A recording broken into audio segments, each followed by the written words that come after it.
అందరికీ నమస్కారం. నేను మీ దేవి. 'మిస్టర్ యారోగెంట్' 13వ భాగం రచయిత వనజ గారు. కథ చదవడం స్టార్ట్ చేసిన వెంటనే వీడియోకి ఒక లైక్ చేయండి. తన ఫ్రెండ్స్ అందరూ ఏం రాలేదని పలకరిస్తున్నా కూడా తనకేం పట్టనట్టుగా క్లాస్ వినడంలో బిజీ అయిపోయిన మహితకి కాసేపటికి గుర్తొచ్చింది ప్రమోద్ డైరీ. అర్జెంటుగా బావ దసరాకొచ్చేలోపు నేను డైరీ చదివేయాలి. ఎల్లుండి మామయ్య గారు గుడికి వెళ్ళినప్పుడు ఎలాగైనా డైరీని కొట్టేయాలనుకుంది మహిత. ఈ గ్యాప్‌లోనే క్రిష్ కనపడకపోవడంతో ఓపెన్‌లో ఉన్న కిచెన్‌లో చూసింది. కనబడలేదు.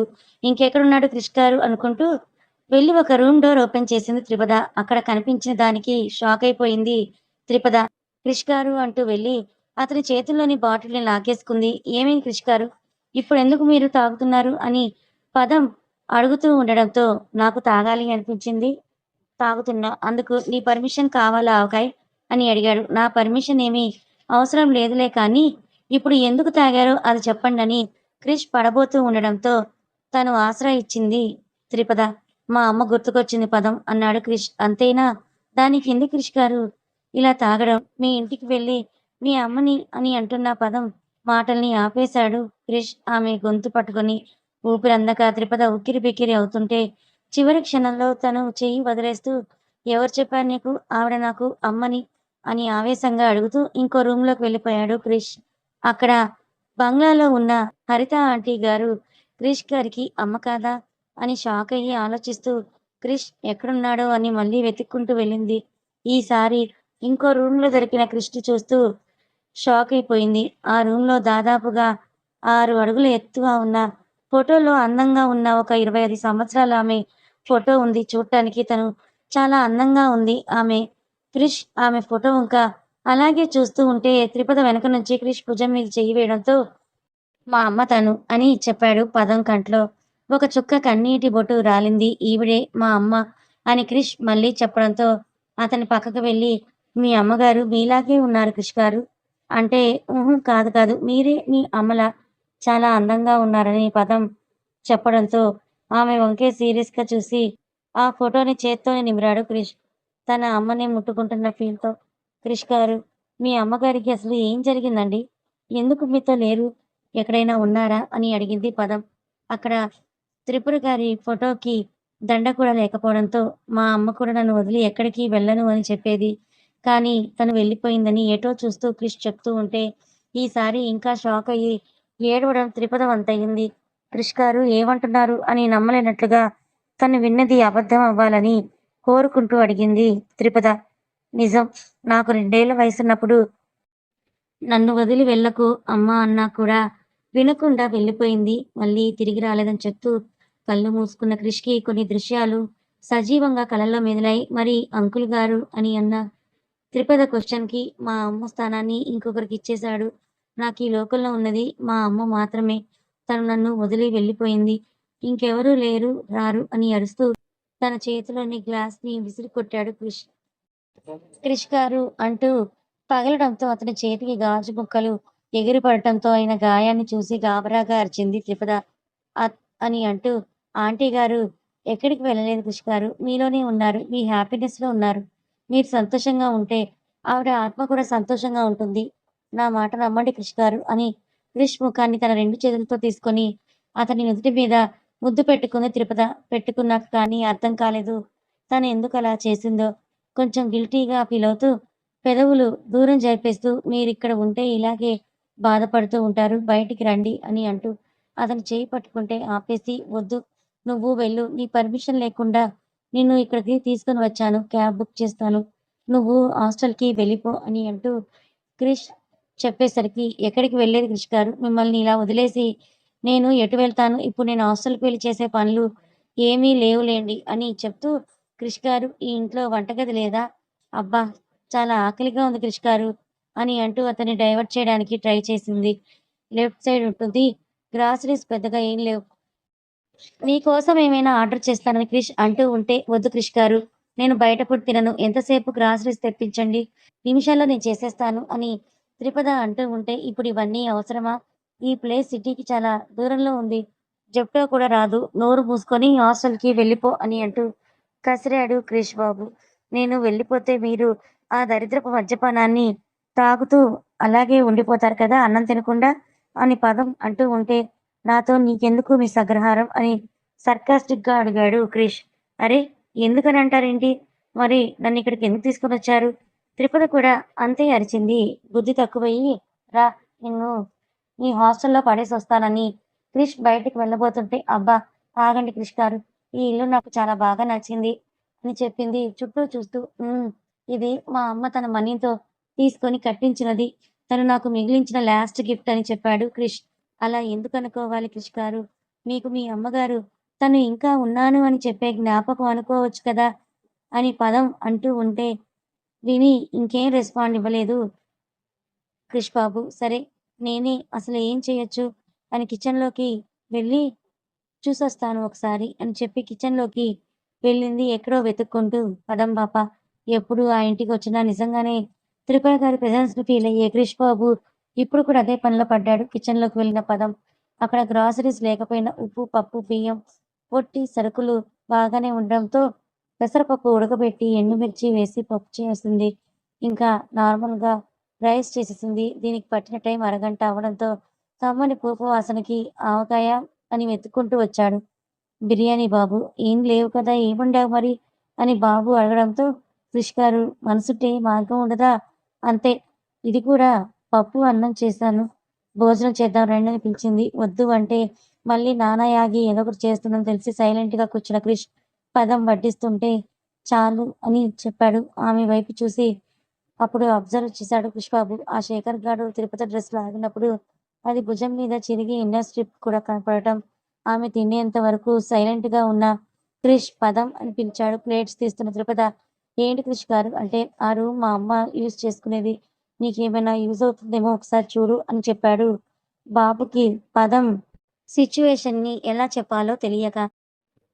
నాకేం యూజుంటుంది అని అనుకుంటూ ప్లేట్స్ తీసేసి ఆ రూమ్‌లోకి వెళ్ళిన త్రిపద, అక్కడ పెద్దగా ఉన్న డ్రెస్సింగ్ టేబుల్ మిర్రర్‌లో తనని తాను చూసుకొని సిగ్గుతో చచ్చిపోయింది. 10 నిమిషాలకి బయటికి వచ్చిన పదంని చూసి షాకయిన క్రిష్ ఆమె దగ్గరికి ఏదో ట్రాన్స్‌లో వెళ్ళి వంగి మరీ హగ్ చేసుకొని ఆమె గుండెల్లో ముఖం దాచుకున్నాడు. అద్దంలో చూసుకున్న త్రిపద తన డ్రెస్ సరిగ్గా లేదు. కుట్లూరిపోయి ఇన్నర్ కనిపిస్తూ ఉండడంతో, అయ్యో రామయ్య! ఇంతసేపు క్రిష్ గారి ముందర ఇలాగే తిరిగేశానా నేను అని అనుకుంటూ కంగారు పడిపోయింది. ఇప్పుడు కూడా నేను క్రిష్ గారి దగ్గర ఇలాగే ఉండలేను. ఈ రూమ్‌తో అవసరం పడుతుందేమో చూడమన్నారు అని అంటే, తప్పకుండా ఈ రూమ్‌లో నాకు ఉపయోగపడేవి ఉంటాయి అని అనుకుంటూ త్రిపద చుట్టూ చూసింది. ఒక బెడ్‌రూమ్‌కి కావాల్సినవన్నీ కూడా ఉండడంతో తనకు అక్కడ ఏమీ దొరక్క భయపడుతూనే త్రిపుర గారి వార్డ్‌రోబ్‌ని ఓపెన్ చేసింది. అక్కడ చాలా చీరలే ఉన్నాయి. అన్నీ అంచు ఉన్న చీరలు. వీటిని కట్టుకుంటే అని ఆలోచన రాగానే క్రిష్ గారు ఏమైనా తిడతారేమో అని బాధపడింది. కానీ అతనే ఆమెకి ఏమైనా యూజ్ అయ్యేవి దొరుకుతాయని పంపడంతో, అంటే నన్ను వాడుకోమనే కదా పంపారు. ఏమీ అనరులే అని ధైర్యం తెచ్చుకొని ఒక చీర, బ్లౌజ్ తీసుకుంది పదం. త్రిపుర గారివి చీరలు, లంగా ఓణీలు కట్టడంలో తిరుపతికి ఎవరి హెల్ప్ అవసరం లేనంతగా బాగా వచ్చు కాబట్టి తనే కట్టుకున్నది. అప్పట్లో ఆవిడ కూడా త్రిపద అంత ఎత్తు, బరువు, సన్నం ఉండేవారేమో. బ్లౌజ్ కూడా కరెక్ట్‌గా తనకి సరిపోవడంతో బిగించి అల్లుకున్న తన వాలు జడని విప్పేసి ప్లక్కర్ పెట్టింది పదం. ఇప్పుడు సరిగ్గా ఉంది అని ఇంకోసారి తనని తాను అద్దంలో చూసుకొని బయటకు వెళ్ళిన త్రిపద క్రిష్ గారు అని పిలిచింది. అటువైపు ఉన్న క్రిష్ ఇటు తిరిగి త్రిపదని చూసి ఒక క్షణం స్టక్ అయిపోయాడు. అచ్చం అప్పట్లో త్రిపుర గారు ఎలా ఉండేవారో ఇప్పుడు పదం కూడా అలాగే ఉండేసరికి తన ఎమోషన్స్‌ని కంట్రోల్ చేసుకోలేక వెళ్లి త్రిపదని హగ్ చేసుకున్నాడు. క్రిష్ ఉద్వేగంగా ఆమె గుండెల్లో ముఖం దాచుకొని త్రిపుర గారి ప్రెజెన్స్‌ని ఫీల్ అవుతూ అమ్మా అని కలవరిస్తూ ఉన్నాడు క్రిష్. త్రిపదకి ఏం చెయ్యాలో తెలియక అలాగే ఉంది. క్రిష్ తన మనసులో ఉన్నది బయటికి తీర్చుకునేంత వరకు ఓపెన్‌లోనే ఉన్న డోర్‌కి బావా! నన్నొక్కడినే వదిలిపెట్టి ఎటు వెళ్ళిపోయావు? ఎక్కడికి పోయినా ఇక్కడికే వచ్చుంటావని తెలిసి నీకోసం వచ్చేశా అని అరుస్తూ వచ్చిన పృథ్వీ హాల్‌లో ఉన్న పదం క్రిష్ బాబు స్టిల్‌కి తను స్టిక్‌లా నిలుక్కుపోయాడు. నేనేం చూడలేదు. నాకేం కనబడలేదు అని చెప్పి అటువైపుకి తిరిగాడు పృథ్వీ. క్రిష్ గారు పృథ్వీ గారిని అనడంలో తప్పు లేనే లేదు అని అనుకుంటూ క్రిష్ తనని వదిలేయడంతో సర్దుకొని పృథ్వీ గారు మీరేంటిలా అని అడిగింది త్రిపద. ఏం లేదు త్రిపద. క్రిష్ వెనక నేను వెళ్తున్నా పట్టించుకోకుండా వచ్చేశాడు. ఆ తర్వాత మిస్ అయ్యాడు. వీడి మూడ్ స్పాయిల్ అయితే ఎక్కడుంటాడో తెలుసు కాబట్టి ఇక్కడికి వచ్చేసా అని చెప్పాడు పృథ్వీ. ఓహ్! మీరిద్దరూ ఎప్పటినుంచి బెస్ట్ ఫ్రెండ్స్? పృథ్వీ గారు అని అడిగింది పదం. క్రిష్ తన మూడ్ ఇంకా వరస్ట్ అయినందుకు తన రూమ్‌లోకి వెళ్ళిపోయాడు. మేము 5 ఇయర్స్ ఓహ్! 5 సంవత్సరాల స్నేహమా? అయితే మీరు బీటెక్‌లో కలుసుకొని ఉంటారు కదా! అని అడిగింది త్రిపద. పూర్తిగా వినమ్మా. మాకు 5 ఏళ్లు ఉన్నప్పటి నుంచి మేమిద్దరం ఫ్రెండ్స్‌మి అని చెప్పాడు పృథ్వీ. చాలా గ్రేట్ పృథ్వీ గారు. మీరిన్ని సంవత్సరాలుగా క్రిష్ గారికి ఫ్రెండ్‌గా ఉన్నారు అంది పదం. చిన్నగా నవ్వేసి ఇక్కడేం దొరకవు కదా! ఫుడ్ తిన్నారా? అని అడుగుతూ మళ్ళీ అంతలోనే వాస్తవం గుర్తొచ్చి అసలు నువ్విక్కడికి ఎలా వచ్చావు త్రిపద? అని అడిగాడు పృథ్వీ.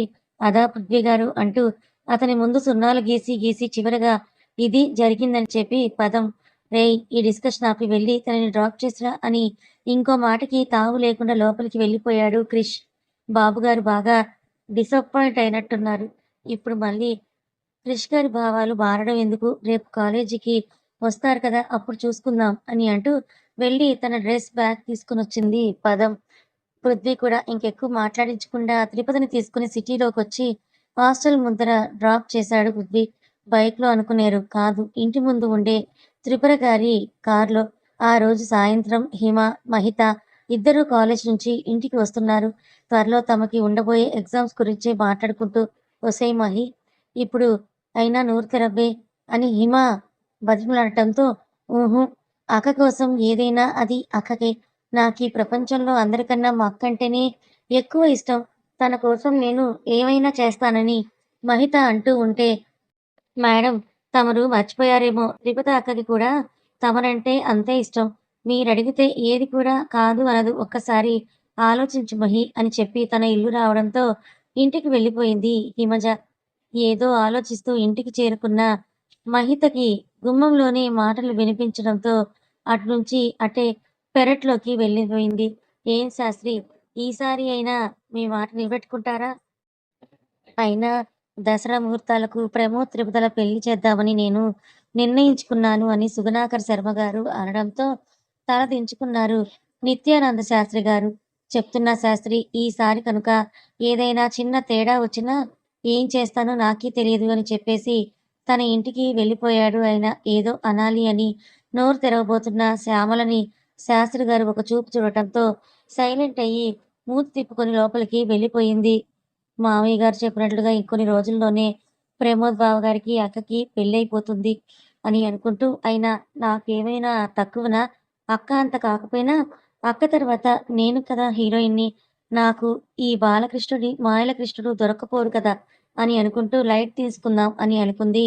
కానీ తన కళ్ళ వెంట కన్నీళ్లు కారిపోతూనే ఉన్నాయి. త్రిపుద తన రూమ్‌కి వచ్చేసరికి కాలేజ్ టైమ్ అయిపోవడంతో స్వప్న కూడా రూమ్‌కి వచ్చేసి ఉంది. ఒసేయ్ త్రిపుత ఎక్కడికి వెళ్ళావు? ఫోన్ కాల్ వచ్చింది. వెళ్ళిపోయావు? నేనింకా నీ వెనుక వచ్చేలోపే ఎక్కడికో తుర్రుమన్నావని అంటూ స్వప్న అడిగేసరికి, ఇంతకీ ఎక్కడికి వెళ్ళావు? గుడికేమైనానా? అని స్వప్న డౌట్‌గా అడగడంతో స్వప్నకి అక్షరం పొల్లుపోకుండా ఏం జరిగిందో మొత్తం చెప్పి అంటే క్రిష్ అమ్మ గురించి కాదులెండి స్నానానికి వెళ్ళింది త్రిపుద. ఓహ్! ఇంత జరుగుతోందా? చూస్తుంటే ఈ పదం ఏదో మీదకి తెచ్చుకునేలాగానే ఉందే అని అనుకుంటూ పృథ్వీ నుంచి మెసేజ్ రావడంతో చాటింగ్‌లో మునిగిపోయింది స్వప్న. స్నానం మామూలుగానే అరగంట చేసే పదం ఈరోజు ఆలోచిస్తూ గంట చేస్తుంటే చాటింగ్ చేస్తూ త్రిపద ఫోన్ మోగడంతో నేమ్ చూసి త్రిపద నీకు ఫోనొచ్చిందని అరిచింది. దాంతో ఉలిక్కిపడి స్నానం ఆపేసి ఎవరండి అని అడిగింది పదం పాప. ఎవరో ఏంటి తమరికి కాబోయే హస్బెండ్ అని స్వప్న అరిచి చెప్తుంటే బావగారా అని అనుకుంటూ ఫాస్ట్‌గా స్నానం కంప్లీట్ చేసేసి బయటకొచ్చేసరికి ఫోన్ మోగడం ఆగిపోయింది. దాంతో మళ్ళీ ఫోన్ చేయడానికి మనసు ఒప్పక వెళ్ళి రామ్ కోడ్ రాసుకుంటూ ఉంది త్రిపుద. తర్వాత టిఫిన్‌తో తన డిన్నర్‌ని ముగించి ఫోన్ పట్టుకొని క్రిష్‌కి కాల్ చేయాలా వద్దా అని ఆలోచిస్తూ కూర్చుంది పదం పాప. ప్రమోద్ మళ్ళీ తనకి కాల్ చేయడంతో లిఫ్ట్ చేసి "ఆ! చెప్పండి బావగారు" అని అంది. "త్రిపు ఎలా ఉన్నావు?" "బావగారు నేను బాగున్నాను. మీరెలా ఉన్నారండి?" అని వినయంగా అడిగితే ఆత్రం ఆగని ప్రమోద్ దసరాలో తమ పెళ్లి అని చెప్పేసరికి త్రిపద గుండె ఆగినంత పనైపోయింది. "బావగారు ఒక చిన్న విన్నపం అండి." "చెప్పు త్రిపు" అన్నాడు ప్రమోద్. పెళ్లి వచ్చే ఏడాదిలో చేసుకుందాం బావగారు. ఈ ఫస్ట్ ఇయర్ కంప్లీట్ అయ్యాక అని చెప్పింది కొంచెం భయపడుతూనే. ప్రమోద్ ఎలా రియాక్ట్ అవుతాడో అని తెలియక, కానీ ఆమెను అర్థం చేసుకున్నవాడే కాబట్టి, అలాగే త్రిపద నేను నాన్నతో మాట్లాడతాను అని చెప్పి ఫోన్ కట్ చేశాడు. కానీ ఈ విషయం శర్మ గారితో మాట్లాడాలి అంటేనే సగం ప్యాంట్ తడిసే పరిస్థితి మన ప్రమోద్‌ది. కథ కొనసాగుతుంది. మరి ఇప్పుడు మన త్రిపద పరిస్థితి ఏంటంటారు? తనేమో ఇటు క్రిష్ వెంట పడుతోంది. క్రిష్‌కి మరింతగా దగ్గరవుతోంది. వద్దు వద్దంటున్నా కూడా. మరోపక్క త్రిపదకి, ప్రమోద్‌కి పెళ్లి చేయాలని చూస్తున్నారు. మరి ఈ విషయం కనుక క్రిష్‌కి తెలిస్తే రియాక్షన్ ఎలాగుంటుంది? తెలుసుకోవాలనుకుంటే ఛానెల్‌ని ఫాలో అవ్వండి. కథ నచ్చితే లైక్ చేయండి. Thank you so much.